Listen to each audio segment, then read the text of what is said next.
today.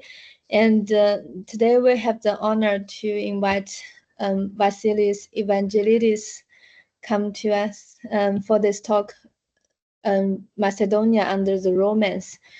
He's a research associate at Asena Research Center, specializing in classical and digital archaeology. He has authored a monograph on the agoras of the Greek cities under the Roman period, and has written several articles on various aspects of the archaeology of Roman Greece and the use of digital technology in archaeology. His research interests also include the urbanization and architecture of the Hellenistic and Roman period, material culture, fortifications, cultural technology, and the applications of computer in archaeology, particularly in GIS. And he's also the co-organizer of the Roman seminar in Athens. In collaboration with Oxford Publications, he has recently published a monograph on the archaeology of Roman Macedonia, which focuses on features of the built environment. He currently prepares a third monograph on the archaeology of Aegean Thrace. Okay, the screen is yours. Okay, thank you very much. Let me check if this thing works. So, if you can see okay. Well, first of all, I would like to thank Sansan and I would like to thank Chris for the kind invitation. As said, since 2012, through the Roman seminar, along with my colleagues, which is Valentina Di Napoli, Stavros Vlissos, Dimitris Grigoropoulos, and Francesco Camia, that he actually presents to your seminar 2 weeks before or a month ago. We have been working to promote the study of Roman archaeology and Roman history of Greece. So it's always encouraging to see continued and growing interest in the field. And as I said to Chris and Sansan before, I mean, I am at their disposal if they want any recommendations for future speakers. So what you will hear today stems from my research on mainly the built environment of Macedonia, much of which is presented in my 2022 book, which was, the child of COVID, basically for me. However, the talk also includes ideas that I'm currently developing, and I hope to explore further in the future, something we can certainly discuss at the end. So, with no further ado, I'm starting my presentation. Well, the Roman province of Macedonia encompassed much of the southern Balkans, including northern Greece, a large part of present-day North Macedonia, and southwestern Bulgaria. While the province expanded northward into Thracian and Gallic territories and southward into Thessaly during the late Hellenistic period, its core remained the lands of the old Argead, Timenid, and later Antigonid kingdom. This territory can be divided into 4 natural regions. The region of Upper Macedonia, which was characterized by rugged mountains between the Pindos and Bermion mountains. The area of Lower Macedonia, a fertile alluvial plain extended between Mount Bermion and the river Axios. Amphaxitis, a diverse area stretching from the river Axios to Mount Vertiscus, incorporating both coastal and upland zones, and Parastrimonia, that means the area to either side of the river Strimon, located between Mount Vertiscus and the river Nestos. Macedonia's geographical setting, positioned between the continental Balkans and the Mediterranean Aegean, offered a variety of environmental challenges and opportunities.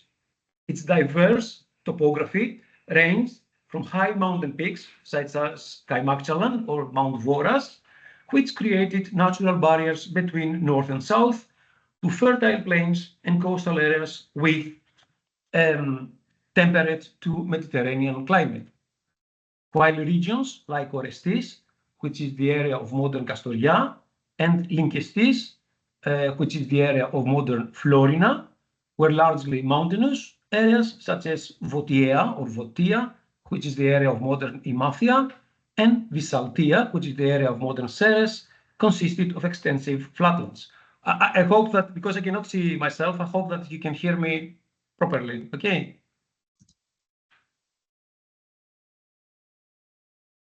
Yeah, everything's coming through very well. Okay, just I needed the affirmation. Okay, thank you, Chris. So, further inland regions like Parurbelia and Pelagonia featured well-wooded uplands interspersed with lakes and streams, while the eastern regions around the area of Philippi and the area of Drama provided high-quality soils suitable for systematic agriculture.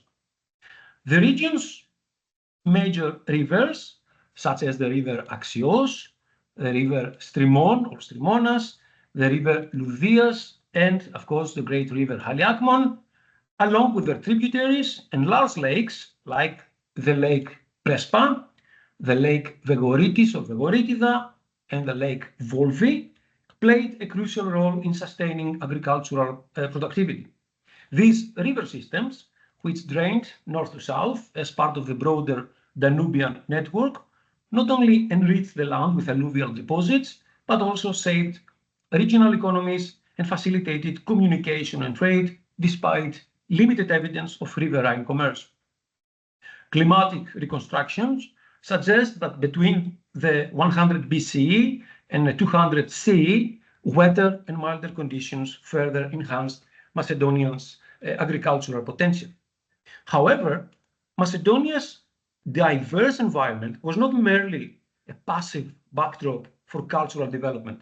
Its rich natural resources and strategic position along major land routes, and you see here a reconstruction I did for the routes in my book, fostered movement and interaction across microregions, shaping local architecture, settlement patterns, and material culture from the prehistoric times through the Roman period. These dynamic processes ensured that Macedonia remained a key economic and cultural crossroad within the Roman world. In an incredible twist of history, the story of Roman Macedonia begins twice at the same point of the map, which is Pydna. In 148 BCE, the revolt of Andriscus or Pseudo-Philip, the guy who, according to Polybius, was the one who fell from the sky, winning victory after victory, and his followers, was crushed by the Roman praetor Quintus Caecilius Metellus at the same time where 20 years earlier, another Roman praetor, Aemilius Paulus, had defeated the mighty Macedonian phalanx at Pydna. Over the intervening years, Macedonia had been divided into 4 regions under Roman control with strict regulations, interestingly including a ban of intermarriage, ensuring Roman dominance. The unified economy was replaced by fragmented regional economies, and you see here coins from the first region of Macedonia and coin from the second region of Macedonia, creating thus societal tensions which culminated in further revolts, including those of another Philip in 143 BCE and of a certain young boy Ephandus in 93 BCE, supported by Thracian allies. For Ephandus, Diodorus tells us that the youth, who was extremely rash and hot-headed, put on a diadem and proclaimed himself king of the Macedonians. He called on the populace to rebel against the Romans and re-establish the old ancestral kingdom of the Macedonians. When many flocked to join him in the expectation of booty, Exegistus, which is his father, in his anxiety sent a messenger to the praetor Sentius to inform him of his son's folly, which I found it very interesting because it shows, at least in my eyes, that the memory of the Old Kingdom survived in the 1st century BC.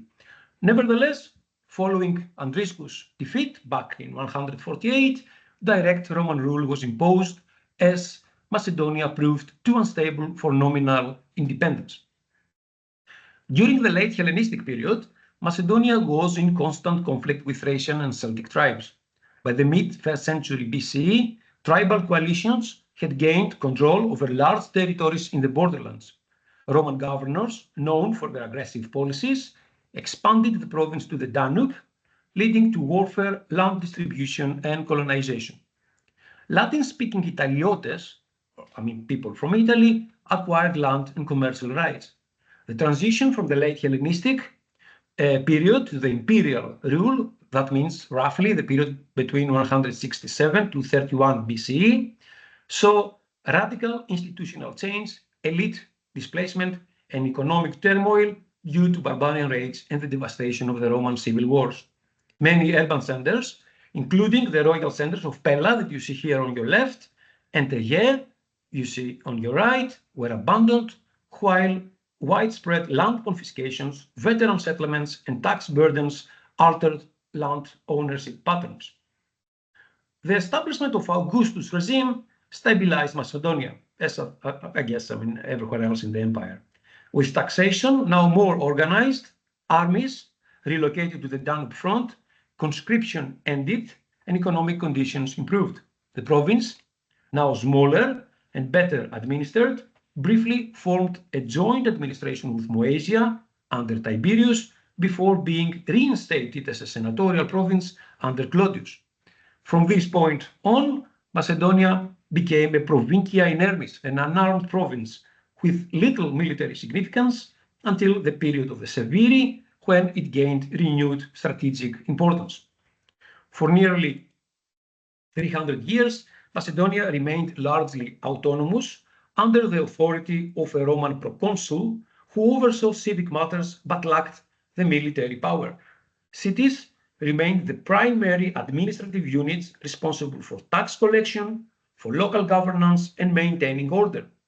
Political dynamics involved negotiations between local elites and Roman authorities, with cities competing for status and privileges. The kinon of the Macedonians that you see here a coin from, based in Veria, played a ceremonial and diplomatic role, fostering elite competition and facilitating imperial cult practices. This period saw significant urban investment, especially after the 1st century CE, with infrastructure and monumental architecture flourishing, like the two temples that you see here depicted in the coin of the kinon. Although this was not a period of uninterrupted prosperity, stability generally prevailed until late antiquity.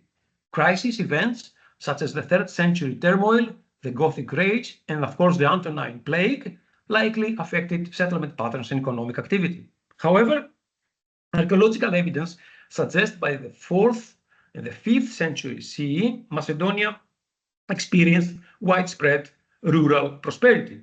This was linked to its increasing significance in the late Roman Empire, especially with the appointment of Thessaloniki as an imperial capital, and the rise of Constantinople, which brought administrators, troops, and economic revitalization to the region, which is also obvious in the very spectacular finds from the recent metro excavation of Thessaloniki, which is basically a lecture on its own.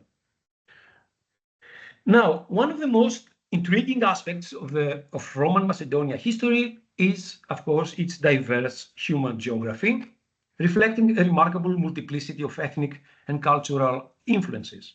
Although ancient population estimates rely, of course, always on extrapolations, evidence suggests that Macedonia experienced significant demographic growth during the Hellenistic period, with an estimated population, at least according to John Bindley, of around 500,000 people. This growth was supported by a thriving agricultural economy that benefited from high fertility rates and the influx of slaves and war prisoners, providing labor for a landscape dominated by small farms, by villages, and elite estate centers. Effective administrative and military structures allowed the Macedonian rulers to sustain this expansion without exhausting local resources, as happened in areas in South Greece. The province's population was highly diverse. While Greek-speaking Macedonians formed the majority in the kingdom's core, other regions housed Thracians, Paeonians, Illyrians, and other pre-Greek strata. This multi-ethnic character influenced Macedonia's social, political, and economic structure. However, diversity was not evenly distributed, with ethnic mixing occurring primarily in frontier zones. By the late classical and Hellenistic periods, Macedonia's territorial expansion brought in additional Thracian and Celtic populations, increasing ethnic complexity. The Roman conquest marked a period of rapid social transformation. Over the 2 centuries following 168 BCE, the demographic landscape evolved significantly. Italian settlers, known as negociatores, established themselves in trade hubs such as Apollonia and Calindia, often blending into local society, as seen in figures like a certain Lucilius Marcus, who adopted the Greek name Demetrius. Many of these settlers formed organized Roman communities, conventus civium Romanorum, particularly in cities like Thessaloniki, Veria, Edessa, Stivera, and Idomeni. By the 1st century BCE, new waves of Roman colonists, including veterans, farmers, and freedmen, arrived, further reshaping the region's social fabric. Ethnic identity in Roman Macedonia was closely, of course, tied to socioeconomic status, with Roman ancestry often linked to career opportunities, wealth, and political power. In the early phases of colonization, clear distinctions existed between Romans and locals, though over time, intermarriage and cultural integration blurred these divisions. Wealthy local elites, such as the famous family of Harpali in Veria, retained their power despite the influx of newcomers. Additionally, new immigrant groups, including artisans and merchants from Asia Minor and the broader Roman East and the Levant, settled in Macedonia, forming organized commercial and religious communities, while Jews and the Jewish groups were well established in urban centers like Thessaloniki, Veria, and Philippi, and it's not coincidence that this is the main sites that St. Paul visited in the 1st century AD. The Roman conquest initially had devastating demographic effects, as shown by Frank Daubner. The aftermath of the Battle of Pydna in 168 BCE led to population decline, especially among the military and elite classes, as many Macedonians were either killed in battle, captured, or forced into exile. Military campaigns, including local militia against militia service against northern tribes, and in the Roman civil wars, further reduced the numbers. The 1st century of Roman rule saw economic struggle, social disruption, and urban decline across the former Macedonian kingdom. However, from the late 1st century BC onward, stabilization led to increasing cultural interaction reflected in inscriptions and material culture. By the 2nd century CE, Macedonia's ethnic landscape had become increasingly mixed, paralleled by a growing awareness of ancestry. Onomastic evidence and burial practices suggest that local identities persisted despite cultural blending. And one of the most striking manifestations of this phenomenon, as shown by Professor Rizakis back in the 80s and the 90s, was the resurgence of Alexander the Great's cult in Upper Macedonia during the late 2nd and the early 3rd century CE. I don't know if the resurgence is the correct word, maybe emergence is better. Monumental stele, like the one you see here from Florina, featuring Alexander, often followed, accompanied by serpent-like demons like Drakon and Drakena, that you see up here, suggest a nostalgic revival of the region's Hellenistic past, resembling similar memory-driven cultural trends that we see in southern Greece. In another very interesting passage, which I always find extremely interesting, Dio Cassius informs us that Caracalla, he organized a phalanx composed entirely of Macedonians, 16,000 strong, named it the Alexander's phalanx, and equipped it with arms that warriors had used in his day. These consisted of a helmet of raw oxhide, a 3-ply linen breastplate, a bronze shield, long pike, sword spear, high boots, and sword. I found it extremely interesting, and there is a big debate about whether this is just a unit, parade unit, totally fabrication of Caracalla's mind, or if actually has a root in local remembrance of the Old Kingdom, which I prefer, of course, the second. But it tells us, I think, something about how people remember the past in Macedonia. Unfortunately, many aspects of Roman Macedonia's demographic evolution remain unclear. It's evident, however, that the interplay between migration, economic shifts, and cultural memory played a crucial role, as in South Greece, in shaping the province's unique social landscape. Now, the transition from the late Hellenistic to the imperial period varied across Macedonia, but the urban network remains stable or relatively stable under the Principate.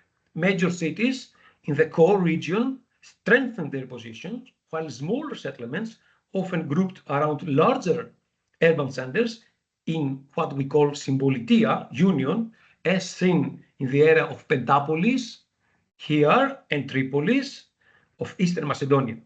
In the less urbanized Upper Macedonia, here villages or kome formed politie, civitates, communal entities often named after local tribes, as is here the area of Orestis.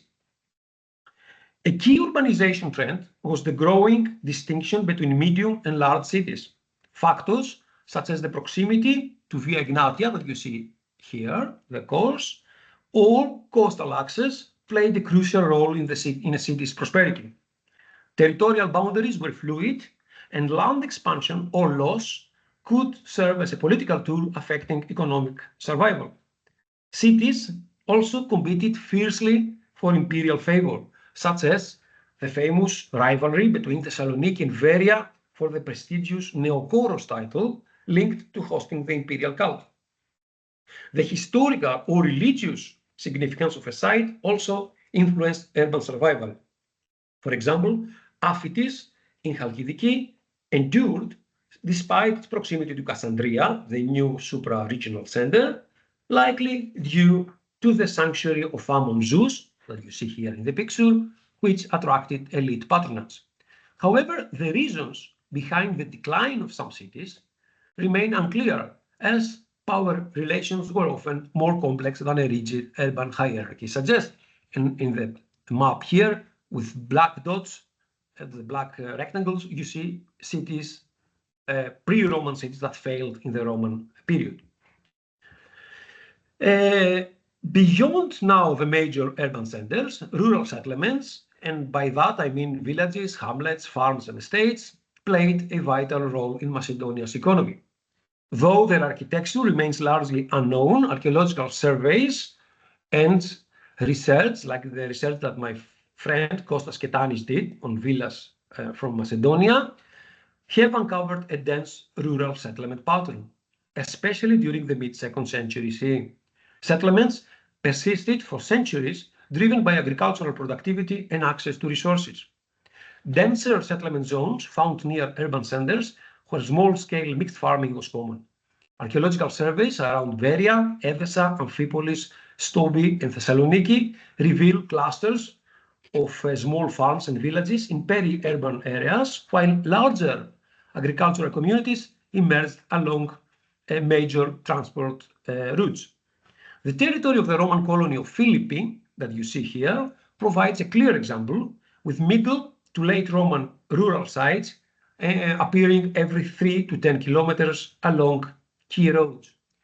Some settlements, like the settlements of Merdikani, Satrikeni, and Koreni, retained local ethnic identities that we can see in their names, and an autonomy resembling territorial models seen in the western provinces. Rural settlements flourished near water sources and transportation routes, such as the Angitis River and Via Egnatia, becoming hubs for agricultural processing and trade. The wine production of Pangeon and Phalakron mountains, with its export trade center in Philippi and Neapolis, thrived well into the late empire. Similar settlement growth is evident in other areas of Macedonia, in Chalkidiki, in the valley of Strimon, and Timathia, where substantial villas and farmsteads emerged. Western Macedonia and Pelagonia also saw the development of well-planned rural sites, such as the site Aspripoli in Kozani, some following a very distinct grid plan. Surface surveys in Upper Macedonia indicate extensive rural settlement from the Hellenistic to late antiquity, with hundreds of sites identified. Some villages, such as the village Gemion near the city Mieza in central Macedonia, are known from inscriptions, though their exact locations remain uncertain. Archaeological evidence confirms that many rural sites thrived well into the Byzantine period, and even later, demonstrating stability in the rural landscape due to fertile land and maintained infrastructure. These settlements formed the backbone of Macedonia's economy, supporting both local consumption and wider imperial trade networks. Now, during the Roman period, cities in Macedonia developed along two distinct paths, and probably the same counts for every city in mainland Greece. Some preserved their classical and Hellenistic layouts, maintaining traditional public spaces, while selectively incorporating Roman elements such as arches, colonnaded streets, and specialized markets. This approach, seen especially in Thassos, allowed continuity with the past while adapting to new civic needs. And in the picture here, you see, of course, the new layout of the old Agora Thassos with new additions like the Macellum or the colonnaded street, which ended up in this new Roman-style arch, the Arch of Carakallas in Thassos. In contrast, other cities underwent radical transformation, embracing strict axiality, Roman-style buildings, and fully integrated monumental landscape. By the 2nd century CE, cities like Philippi, Dion, Stobi, and Thessaloniki, of course, exhibited deep Roman influence with marble-clad structures, elaborate decorations, and urban layouts reflecting empire-wide trends. Larger cities like Thessaloniki and Veria became administrative and commercial hubs, while newer foundations such as Stobi and Stivera exemplified complete Romanization, which is the only place here that I use the term, which I don't really like, but in order to get my meaning, adapting architectural styles, materials, and urban planning practices characteristic of the imperial period. A key trend in the early imperial period was investment in buildings related to the imperial cult, such as temples dedicated to Rome and Augustus, as seen in Thassos, in Calindia, that you see here a big complex that has been interpreted as Sevastion, Thessaloniki, and Philippi. By the 2nd century CE, priorities shifted towards public entertainment and leisure, with baths and theaters becoming the dominant feature of urban landscape. You see here the theater of Philippi that was transformed into an arena, and of course the great central baths in Dion, both of them Roman colonies. These projects reflected a broader transformation in the concept of the city as a service provider, requiring significant financial and logistical investment. In Macedonia, a unique development was also the construction of new government and administrative buildings, especially in major cities and colonies, reinforcing their political and social prestige. Large-scale projects, such as the new Agora in Thessaloniki, and you see here part of the cryptoporticus of the south stoa of the Agora, or the expansion of the Agora in Thassos, were often completed in stages, though in some cases, like in Philippi, the city benefited from elite patronage. You see here one of the monumental fountains that decorated the forum of the colony, donation by a local elite with the name Vassus. Interestingly, despite widespread urban renewal, gymnasia ceased to be the focus of civic investment, possibly indicating a shift in new cultural priorities. Monumentalization of the urban space was a defining characteristic of the period. In cities like Philippi and Thessaloniki, you see here two plans of the Agora of Thessaloniki and the Forum of Philippi, urban design emphasized axial views and grand architectural frames with terraces, with arches. You see here the Golden Gate in Thessaloniki and the arches in the Forum of Philippi, and colonnaded streets or monumentally formed streets like the Central Road in Dion, which basically enhanced the theatrical aspect of public areas. The transformation of thoroughfares through paving and elaborate facades, like this famous facade Las Encantantas in Thessaloniki, which is now in the Museum of Louvre, further altered the visual identity of the cities. Enclosed civic spaces, such as the Forum of Philippi, a very typical Roman form, and Dion or the Agora in Thessaloniki, reflected a new emphasis on ordered environments, where administrative and religious buildings define the civic core. Some cities, notably Thessaloniki and Veria, also developed alternative monumental centers with baths and public buildings clustered around roads and open spaces. Burial practices further illustrate the social hierarchies of Imperial Macedonia. Wealthy elites commission elaborate funerary monuments like these sarcophagi that were found in the Eastern Cemetery of Thessaloniki, particularly in cosmopolitan urban centers, as a means of displaying status and power. And you see another example here, the sarcophagus of a certain lady named Elas, which basically was found with all the grave goods inside. However, the discovery also of numerous burials in suburban plots, and you see a picture here from the Eastern and the Western Cemetery of Roman Thessaloniki, suggests that lower economic groups also had distinct burial spaces, reinforcing the individualized nature of urban cemeteries. The interplay between public and private space played a crucial role in shaping the urban landscape.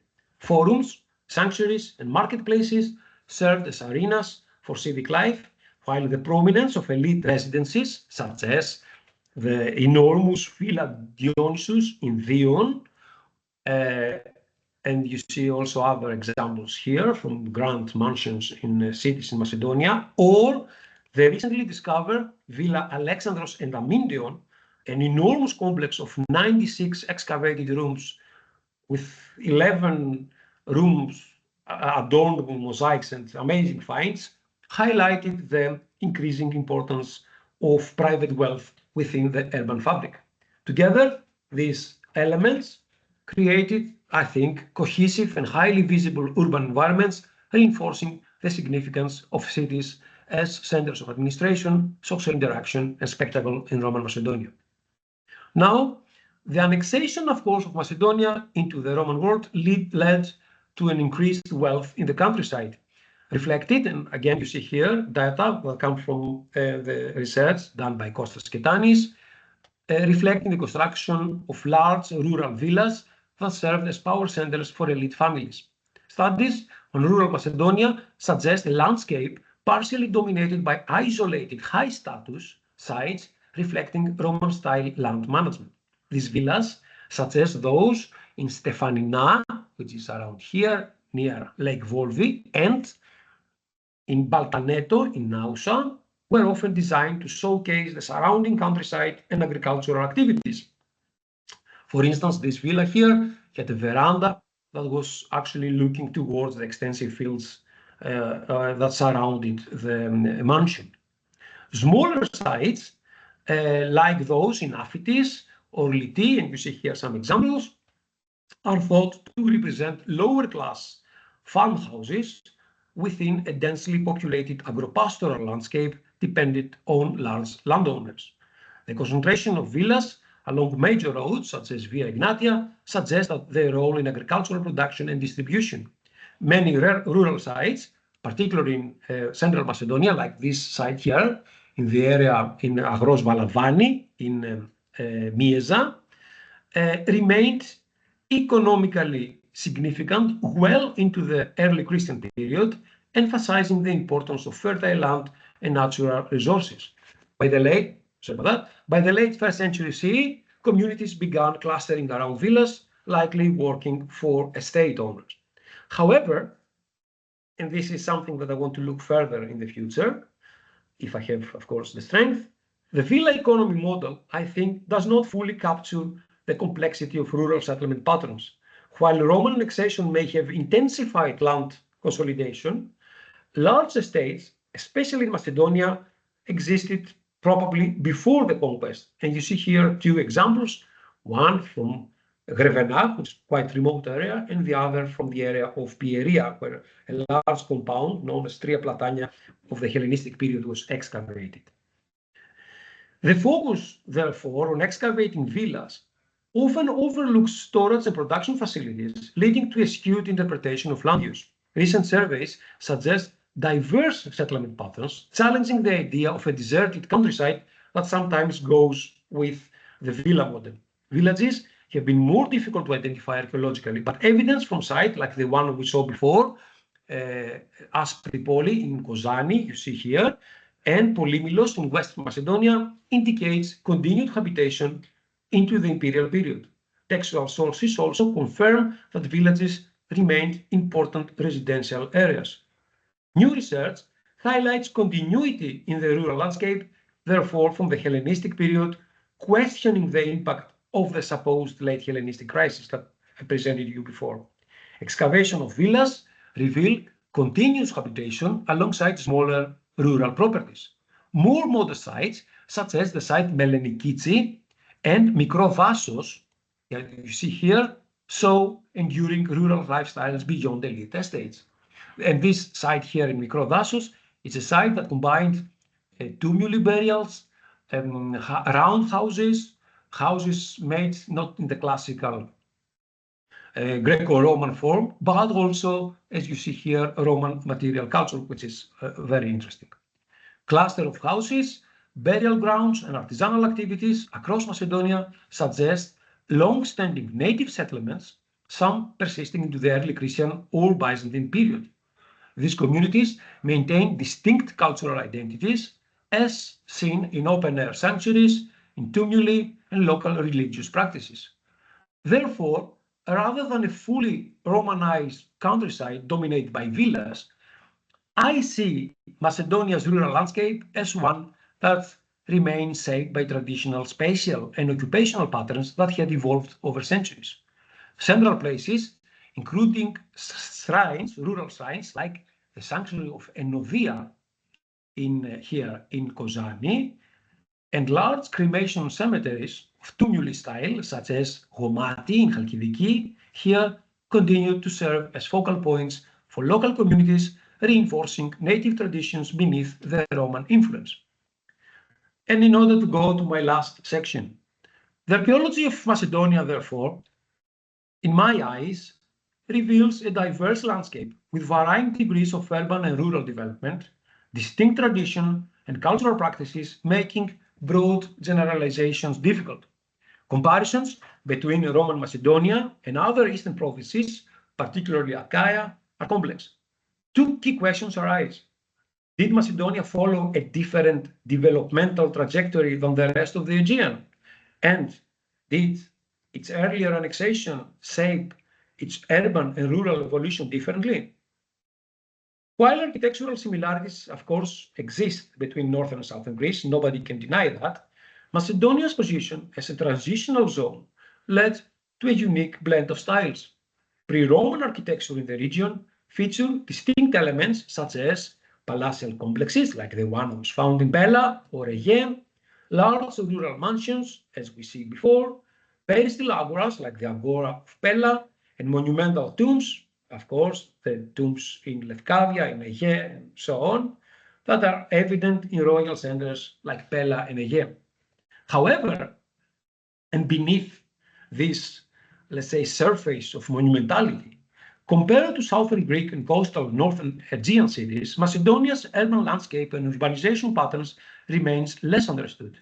Many inland towns, such as the town at Vardarsky Reed, which is probably Gortynia, Idomeni, Stivera, and Petres near Florina, likely had different urban experiences and built environment than those in the cities of Achaia, reflecting their unique historical and geographic context. For instance, they had balconies, and they didn't have, in many cases, a central atrium because, of course, the weather was colder and much different than South Greece. Macedonia, therefore, and Achaia followed, I think, distinct architectural trajectories, with these differences persisting into the imperial period. Two key contrasts stand out. The first is the scale of construction between the 2nd and the 4th century CE, and the second, the Macedonia's closer alignment with empire-wide architectural trends. Unlike Achaia, which had a rich classical architectural heritage, many Macedonian cities lacked widespread monumental structures before Roman rule, making it easier for them to adapt imperial architectural styles. While, of course, cities responded differently to Roman incorporation, the impact of imperial architecture in Macedonia was much more immediate and visible than in Achaia. Its strategic location along the renovated Via Egnatia and other major Balkan routes spurred economic growth, driving intensified construction and civic activity between the 2nd and the early 4th century CE. In comparison to southern Greece, Macedonia's lower degree of pre-Roman urbanization shaped a different process of adaptation. In many areas, such as Upper Macedonia, Pelagonia, and Paeonia, urban development began only in the late Hellenistic or early imperial periods. These cities, often remote from major architectural centers and sometimes newly founded, like Thessaloniki itself, provided fertile ground for special reorganization experimentation. And you see here the recent find by the amazing excavation that Professor Evangelidis did in Herakleia Syndiki. You see here finds from Nicopolis at Nestos, and of course, a sculpture from Stivera in North Macedonia. We should therefore also have in mind that pre-Roman monumental architecture in Macedonia, and this is an idea that I owe to my friend Dimitris Grigoropoulos, and another thing that I want to explore in the future. And this pre-Roman, let's say, monumental architecture in Macedonia was primarily driven by the royal court, which controlled resources and construction. With the Roman conquest, this court disappeared, and new elites of diverse backgrounds emerged as patrons of architecture. These embraced Roman styles both as a means of innovation and as a tool of asserting power. Compared to Achaia, Macedonian cities exhibited great conformity to imperial architectural norms rather than local variations. This trend was shaped by various factors influencing urban development during the imperial period. However, claims that Macedonia adopted Roman architectural styles earlier than other Greek regions are based, for the moment, on limited evidence. While elements like opus reticulatum, mosaic floors like the ones you see here, and Roman domus appear in some areas, like this house in Mieza, the scarcity of early Roman architectural remains before the mid-2nd century CE leaves this timeline uncertain. Comparisons are often drawn with Hadrianic Athens or with Antonine Asia Minor or with Roman Levant, yet Macedonia needs not to be entirely similar or distinctly unique. Architectural trends spread across the empire due to practical needs and shared technical knowledge.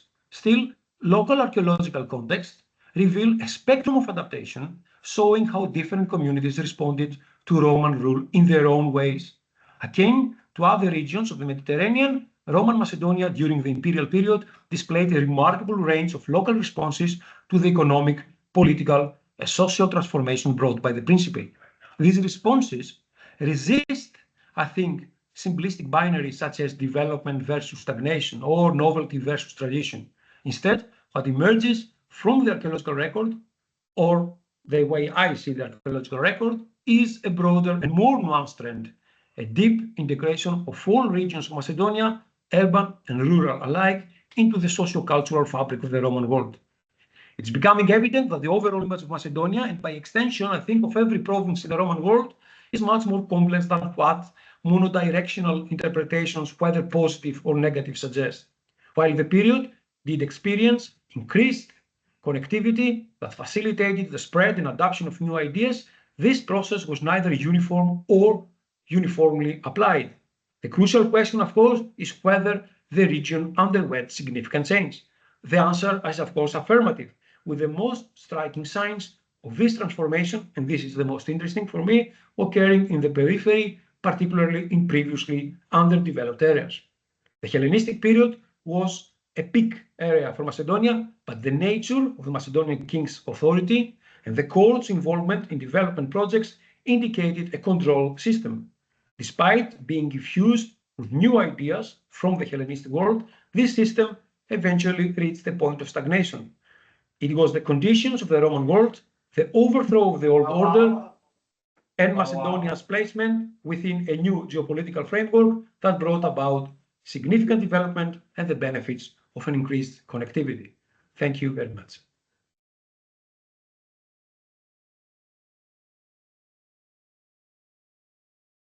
Thank you very much for this very rich and interesting talk. And I totally am entirely agree with you in the idea that we should no longer understand this archaeological development or the binary view, like development and stagnation, this sort of way. And I think it's always mixed together with both tradition and innovation during the Roman period.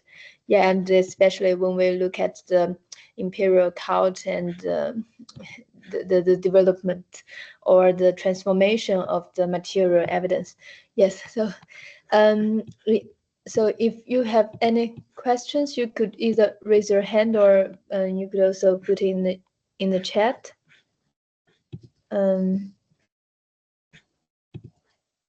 Yeah.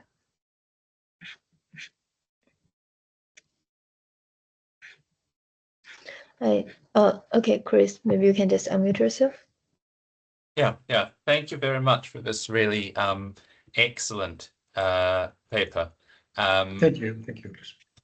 I was wondering, and this was sparked by seeing that denarius of Aemilius Lepidus with the Macedonian shield on it.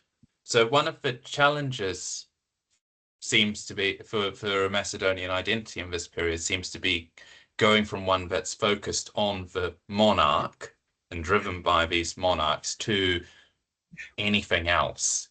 And I wondered whether you see signs of sort of symbols of Macedonian identity, like that that famous Macedonian shield or the Vergina sun or anything else, or Dion as a religious site, being taken on and adapted to be sort of symbols of Macedonian identity specifically, or do people lose interest in a Macedonian identity altogether, or what signs are there of that sort of thing, if that makes sense as a question? Yeah, well, it's actually a very good question, and it's one of the things that we basically there are contrasting views about.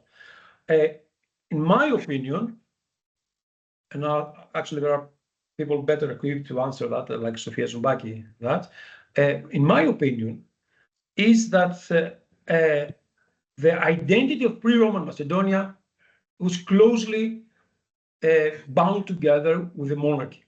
Okay, so you can see that as the shock after the fall of the Soviet Union. Many people who claim themselves or characterize themselves as communists, they had like this shock after Soviet Union collapse. So I think that the collapse of the kingdom so rapidly, and of course the appropriation by the Romans, because definitely there was an appropriation, because the foundation of a Roman colony on top of Dion obviously signifies something. It cannot be done, I mean, for other reason. I think this created a caveat for people. And this identity, which I think was suppressed for the first 2 centuries, and that's why I actually mentioned the passage with Ephantus, which I found it very interesting because shows that people maybe the memory of the Macedonian kingdom, the old kingdom, still had something to say to people. However, we don't have any archaeological evidence for expressing this identity. This starting to research in the 2nd century. Okay, now we don't know if this resurgence was a spontaneous feeling coming from the people itself that they started to rediscover their identity, or it was some sort of central initiative, because we know that the Severi actually linked themselves to the memory of Alexander the Great. The passage I showed you for the phalanx of Alexander, of course, there is a great, many scholars claim that this phalanx was a construction by Caracalla. It's a parade unit, doesn't have any meaning at all. It was constructed by the emperor, who was semi-crazy and he wanted to pretend to be Alexander. However, I say, what about if the memory of these old practices still survived in the areas of Upper Macedonia and people were actually practicing, or let me put it differently. Today, many people, do all these reenactment acts, okay, that you pretend to be a Roman legionary or the Second World War. What if this act actually reawakened memories from the past and a certain form of identity. But coming back to your question, I think that there was a rupture, and the Roman conquest of Macedonia brought rupture, which it was healed over time. Oh, I think I instigated a reply from Richard. So we have a question from Richard, and we have a question in the chat. I might take the chat question first, if that's all right, because it appeared slightly earlier by sort of 10 seconds. So Petra Tushlova in the chat asks about burials. Do we see in Roman Macedonia continuity of burials in local fashion under the burial mound, perhaps also accompanied by horses and dogs, as in Thrace, or not, I guess? Yeah, first of all, hello, Petra. And the answer is yes, actually. But in very, yes, okay. She cannot talk, but the answer is yes. And we can see actually the same continuity of burials, however, outside the urban centers. And I showed you before this example from Tikis, which is near the borders with North Macedonia, the cemetery of Mikro Vassos, that there were actually people there buried under tumuli and under these, let's say, traditional customs. So, in short, yes, I at least see a continuity in certain areas, but not everywhere, of course. Yeah. And Richard Hingley? Yeah, thanks very much, Vassilis. I mean, when I hear you talk, I learn more about the region you've been studying, and it always raises different questions in my mind. I've got a point about Macedonian identity and particularly Alexander. I mean, one of the things that is obvious to me from my sort of Western viewpoint is how much events are driven by the imperial elite, and obviously, whatever the attitude to the Macedonians is, Alexander the Great is a model for emperors throughout the sort of Roman period of rule. And presumably, you know, what Caracalla is doing with those sort of very early reenactors, I think it's the earliest reenactment I've come across in my research on reenactment. If it is reenactment, is linked it in also to, you know, the idea that Alexander the Great was this great general who actually campaigned so widely, which is something that people, you know, the emperors and military commanders are trying to imitate throughout Roman history. Yeah. Well, let me say thank you for the question, Richard. Thank you for attending also. Well, Professor Rizakis, who actually studied the phenomenon of this resurgence of the emergence of Alexander's cult in Macedonia, he concluded that this is actually a top-down phenomenon. Okay, so the urban elites, especially from Thessaloniki and Veria,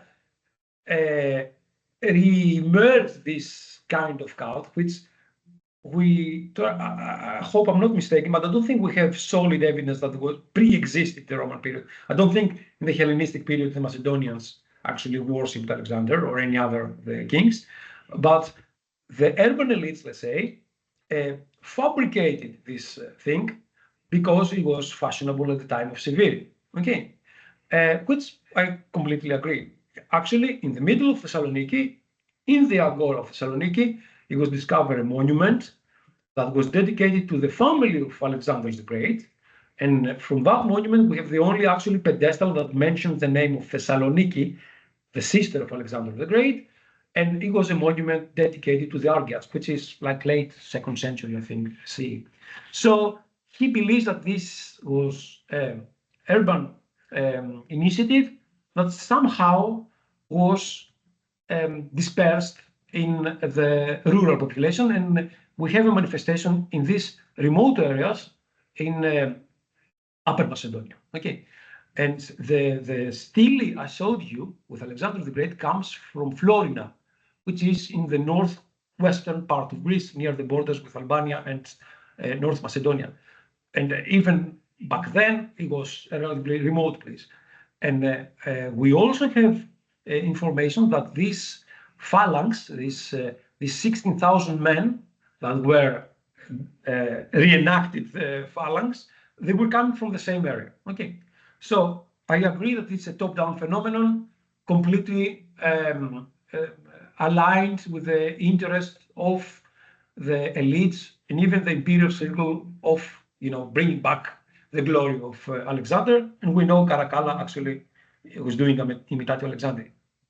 I'm saying, however, what if the remnants of the Old Kingdom, and by the remnants of the Old Kingdom, I mean the tumuli, the grand tumuli, the Macedonian tombs, and all of this stuff somehow left some sort of mark on the local people, maybe unconsciously, I don't know, which, however, was reinstigated by a top-down initiative. But it's just, I don't know, it's something that I want to look further into the future, but I mean, the data is not so much. So officially, yes, it was a elite top-down initiative.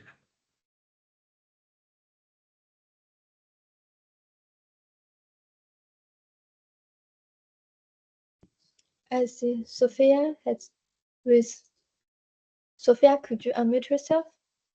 Yeah, We yes. can hear you. Yeah. Thank you, Vassilis, for this talk. My question has also to do with continuity. I think that it is very interesting and it is very convincing that urban development in Macedonia and Achaia followed slightly different paths. Macedonia adopted earlier and in a larger scale Roman architectural features. This is an official choice, the Polish choice. Yes. My question is, in what extent can we observe clear Roman characteristics in new rural settlements or villas? I mean, can we observe Roman masonry, Roman decoration, Roman design? So do these structures display a more intense Romanization than the structures of the South? Yes, thank you, Sophia.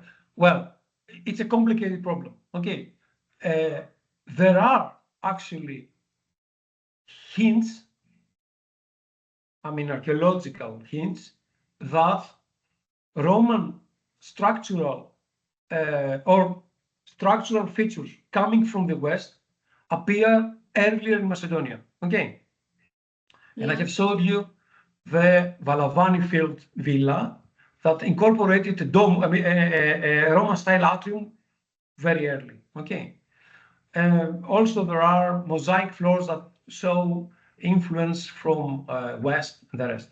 However, these are not to the extent that they can lead us to believe that there was a much earlier adoption of these styles in Macedonia than in South Greece. Okay. Now, if I get it right, the second part of your question is if we have a more, let's say, Romanized rural landscape in Macedonia rather than South Greece, if that's your question. The answer is, the answer is yes and no. The problem with Macedonia is that I think, I don't know, but I believe, reading the data, that the landscape of rural Macedonia was much different than the landscape of South Greece in the pre-Roman times. There were structures like big estates, people with land, owning great tracts of land, much larger than South Greece, that maybe it resembled to a certain point the situation that was happening with Latifundia in Republican Italy. So maybe the transition from pre-Roman Macedonia to Roman Macedonia was not so drastic or so different with what was happening before, also dramatically altered as in South Greece. There are many methodological problems, of course, as you understand. The problem is that many times, as archaeologists, we focus more on the impressive parts of the villas, which is the pars urbana, and the rooms and the mosaics and the rest, and we don't know anything about the landfills and the field systems, how much expanse these mansions occupied, what is the density. I think Kostas Ketanis thought that there was a big density of these sites. However, how many of these sites are actually villa rustic and not just simple farms? So there are many actually parameters in assessing your question. The bottom line, I think the situation was different. How much different? I think this is one of the things I want to look into in the future. I don't know if I covered you, but we don't have so many elements to substantiate that the situation was radically different, at least in structural or architectural level. Thank you, Vassilis. You covered me. Yes, you inspired me, actually. Oh, thank you, Sophia. It's always inspiring to hear that you were inspired. Thank you. Yes. Is there any other question? Or okay. Yeah, Chris, issues and intrusive. Sorry to ask another one. This just occurred to me now, and it's not really on track with what's been being discussed so far. But I was thinking, when we talk about Macedonia in the classical period and its classical history, two things that we stress a lot are the importance of timber, and particularly after Philip II, the importance of the silver deposits at Pangaion, so mining. And I wonder, is this something that is totally gone by the imperial period, or do we see evidence for these continuing to be important parts of the Macedonian economy? Or is it that in the empire there are better places to get these resources, so it fades away a bit? What do we see happening in that context? Okay, a good question, Chris. Yeah, well, I think the timber played always a role in the economy of Macedonia. Okay, we know that. And I think that, and I connect that with the question that Petra did before, a big part of the architecture of inland Macedonia and the inland Thrace and the Aegean Thrace was basically, I think, based on wood. Okay, so wood played always a role, and we don't have pollen analysis to know how much of deforestation played in the area of Macedonia. We do have, however, textual evidence, and this is something that the Professor Nigdelis did examined years ago. For instance, when the aggressive Roman officials tried to take areas, forested areas in Upper Macedonia, local groups, a local tribe called Vatinei, actually complained to the president of Macedonia, because obviously this was a vital resource for the area, okay, all these wooded areas.